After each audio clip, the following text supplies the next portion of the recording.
बिस्मिल्लाहिर्रहमानिर्रहीम, अस्सलाम वालेकुम। मैं हूं आपका मेज़बान आकिल हुसैन। नाज़रीन, इस वक्त हम इस्लामाबाद प्रेस क्लब में मौजूद हैं। मेरी बैक साइड में आप देख सकते हैं, यहाँ गिलगित बल्तिस्तान के लोग बड़ी तादाद में मौजूद हैं और गिलगित बल्तिस्तान में गैर कानूनी टैक्स और फिर खालिस्ता सरकार के नाम पर जो वहाँ के लोगों के ज़मीनों पर, अवामी चरागाहों पर, अवामी ज़मीनों पर जो कब्ज़ा किया जा रहा है और फिर गंदम का जो बहरान है, उसको लेकर पूरे गिलगित बल्तिस्तान में इस वक्त लोग सरापा एहतजाज हैं। बल्तिस्तान में आप लोगों ने देखा, लोग बड़ी तादाद में सरापा एहतजाज हैं।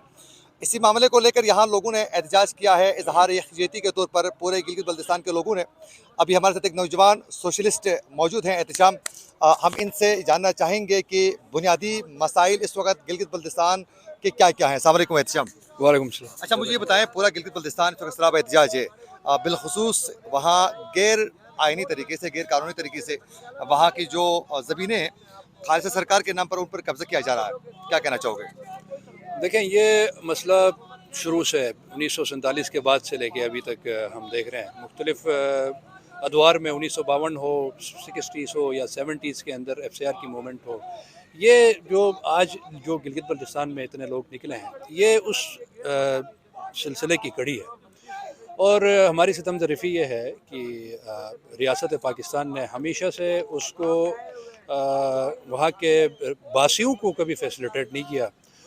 जब भी उस खित्ते को ब्रांड बना के टूरिस्ट को अट्रैक्ट करने की बात हो या अपनी जो भी मुफाद हो, चाहे वो K2 के मामले में आप ले रहे हैं या वहाँ से बड़े इंटरनेशनल लोग जो कोह पैमा निकले हैं उनको ऑन करने की बात हो, तो हमेशा ऑन करती है, लेकिन वहाँ पे बसने वाले लोगों को कभी अपना नहीं समझा। लेकिन अब 75 साल बाद जो है, क्योंकि हम पहले समझते थे कि हमारे लोग बाशऊर नहीं हैं, तो 75 साल बाद हमने देखा कि ये जो खित्ता है, ये खित्ता पाकिस्तान के अपने इदारों ने और सबसे बड़ी अदालत ने, सुप्रीम कोर्ट ने भी कहा कि ये खित्ता मुतनाज़ा खित्ता है और आइनी तौर पे पाकिस्तान का हिस्सा नहीं है। तो जब ये आइनी तौर पे पाकिस्तान का हिस्सा नहीं है, तो फिर उस डिस्प्यूटेड टेरिटरी के पर्टिकुलर एक मखसूस जो है राइट्स हैं, उन राइट्स को भी जो है ना वो एंटरटेन नहीं कर रहे हैं। ये रियासत पाकिस्तान की तरफ से वो एंटरटेन नहीं हो रहे हैं, जिसकी वजह से अल्टीमेटली वो जो एक लावा अंदर पक रहा था आवाम के अंदर, वो धीरे धीरे लोग उसको एक्सप्रेस करने की कोशिश कर रहे हैं। और अच्छा, मुझे ये बताएं कि वहाँ के लोग जो हैं, अब ये भी मुतालिबा सामने आ रहा है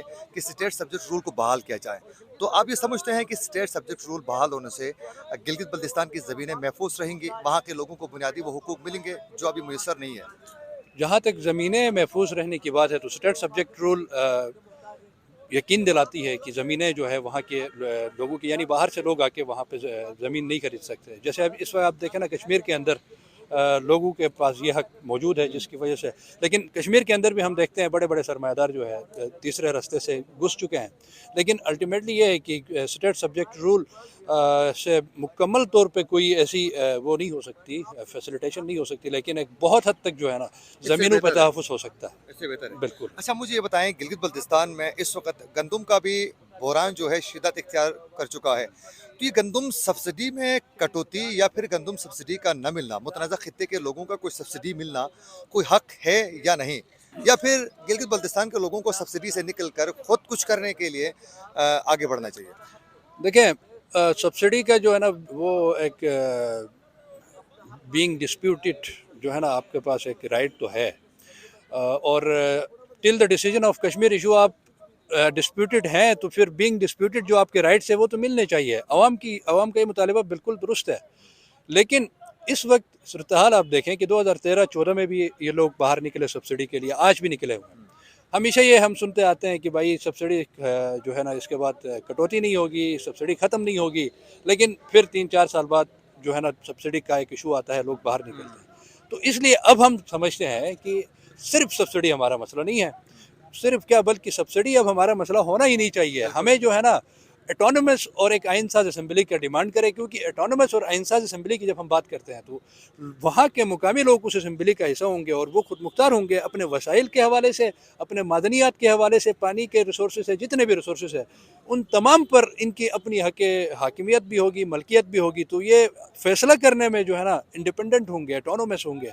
उसके बाद जो है ना डेफिनेटली जब मुकामी लोग असम्बली खुद मुख्तार होगी तो वो अपने फ़ैसले जो है ना प्रो पीपल करेंगे, प्रो गिलगित बल्तिस्तान करेंगे। अच्छा, ये जो एहतजाज हो रहा है, इसको लेकर नौजवानों को मुख्तसरन क्या पैगाम देना चाहोगे? मुख्तसरन मैं अपने तमाम भाइयों को, बहनों को मैं ये पैगाम दूंगा, क्योंकि वो खुद इस वक्त बाशूर हो चुके हैं और लोग बाहर निकले हैं। कराची, इस्लामाबाद और लाहौर में भी लोग बाहर निकले हैं। गिलगित बल्तिस्तान में आपको पता है हज़ारों लोग बाहर निकले हैं। मेरा पैगाम ये होगा सर कि अब जो है वक्त आ चुका है कि हम मज़ीद डिले नहीं करें चीज़ों पर, मज़ीद हम जो है ना किसी और को मौके ना दें। हम नौजवान जो है सियासत को हमेशा गाली के तौर पर इस रियासत ने हमारे जहनों में, हमारे नौजवानों के जहनों में बिठाया है। सियासत गाली नहीं है। हम अगर सियासत से दूर रहेंगे तो ये कठपुतले जो है ना, ये मुफाद परस्त लोग हमारे ऊपर काबिज होंगे और हकीकी मानों में जो अवाम की और अवामी मसाइल की नुमाइंदगी करने वाले लोग हैं वो इसी तरह ठोकरें खाएंगे, जेलों के अंदर होंगे और पिटते रहेंगे। तो मेरी गुजारिश अवाम से, नौजवानों से पर्टिकुलरली ये है कि वो अवाम के साथ दे और निकले बाहर। अपनी बहन बेटियों से भी ये कहूँगा, भाई जो गिलगित बल्तिस्तान से ताल्लुक़ रखती हैं वो भी बाहर निकले, क्योंकि सबसे ज़्यादा मर्द वहाँ के विक्टिम है ही है, औरत उससे ज़्यादा विक्टिम है। तो मैं गुजारिश सबसे करूँगा कि लोग इस वक्त बाहर निकलें। जी बिल्कुल, आप लोगों ने एहतशाम की गुफ्तगू सुनी और यकीनन तमाम नौजवानों को सियासी एक्टिविटीज़ पर हिस्सा ज़रूर डालना चाहिए। इसी के साथ अपने मेज़बान आकिल हुसैन को दीजिए इजाज़त। अल्लाह निगहबान।